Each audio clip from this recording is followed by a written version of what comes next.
Well, hi, everyone. It's Matt Kramer, digital editor with allthingsinsights.com. And we're here today at TMRE, the market research event for 2025. We have here Peter Lively, former senior qualitative researcher UX at Meta. Thanks so much for Peter for coming on and talking with us today about insights. You're welcome. Well, I think what I always like to start off with is you had a session today at the show with Disqus, and just can you tell us a little bit about that session? I know it had a catchy title about monetization at Meta, and really also tied into innovation. Can you just tell us a little bit about the session? Sure. So we're building out a usability measurement program, and we're having some problems with actually scaling that program, and so we partnered with Disqus to help us build out that program. Initially, it was very cumbersome, very difficult to collect the user data, but having moved to the Disqus IO platform, it transformed the whole program. It made us so much more lean and much more efficient at collecting data. Yeah, and I mean, Disqus and a lot of solution providers at the show. Um, do you feel that qual research is having a bit of a moment here, in terms of, AI and doing more qual at scale and things of that sort? For sure, it does definitely feel like a pivotal moment. Me being a very traditional moderator, running moderated research, it would be quite easy for me to say, "Hey, I'm going to be replaced by an AI moderator," but I don't feel that's the case. I feel like it could be really used as an extension to me. Um, I'm not scalable. I'm a single person, and so having a moderator, an AI moderator that's kind of helping me out and conducting my research, I think is probably a good thing. I don't think we're there yet. I don't think it can absolutely replace me for sure, but I think there's definitely some areas where AI moderation could really help me. Where do you see, um, where's the industry right now, do you think, the pulse of it in terms of AI and human intelligence?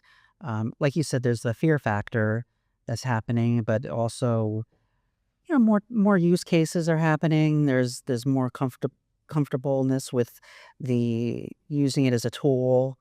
Where do you kinda see the industry falling now? I feel like right at the moment, certainly from my perspective, it's very, very early days. I've not used an AI moderator, but I've certainly used AI to help me synthesize some of my data.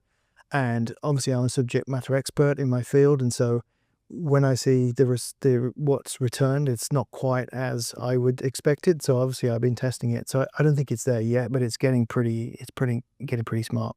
What other thoughts do you have on, um, well, the theme of the show this year, the next year of insights? Everybody's looking towards the future.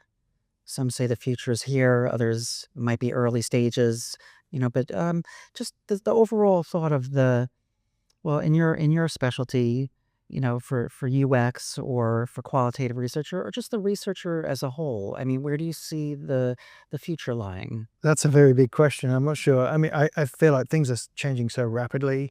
If we had this conversation in 6 months' time, even a month's time, it would be very different, I think. I don't really know where it's going to go. I think if we look at 12 months ago, things are very different now, and I expect things to be very different in the next 12 months. And I only expect things to improve. Like I said earlier, right now, I don't think AI is that helpful for me, but I know it's coming. I can see it, and so I'm really excited to know what's going to happen in the future. But I don't really know. I can't really predict. Well, let me ask you one other thought here. Also I'm an editor for allthingsinnovation.com.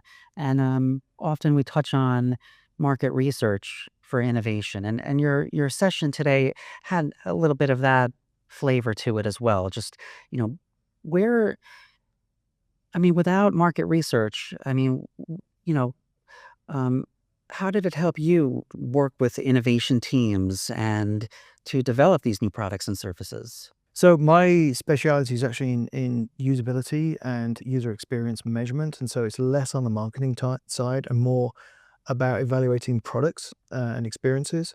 And so I've not really had to leverage those tools to help me, with my my role. It's more about understanding whether the product experience that's already been built is working for users, and does the feature set actually work for them.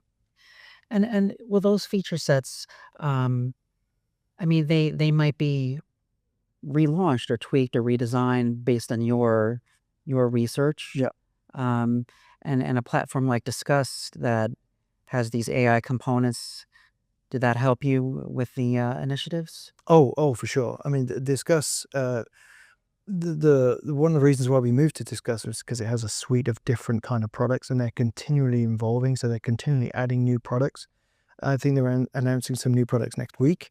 They announced recently that they have live translation for in session, and so if a session has been conducted in Portuguese, it's been translated into English.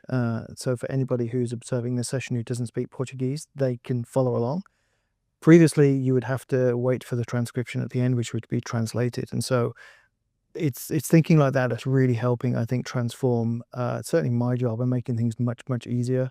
Um, every researcher is always working with product teams is always trying to catch up with product teams. They are not going to wait typically for research. That you have to run it in alignment with that whole project timeline. And so any tools that you can get to really accelerate insights collection and analysis is super important. And I feel like Discuss is right there right now. The acceleration and the pace just keeps getting faster. Yeah, and I feel AI is going to just make that even more challenging because we expect a lot from it, and whether it actually is going to deliver on that promise is for me is still yet an unknown. I feel like it's going to come, but I don't think we're there right now. Maybe it's not the fear factor, but the unknown factor as well. Yeah, yeah. Peter, thank you so much for your time. Have a great rest of the show. Great, thank you. Appreciate it. Thank you.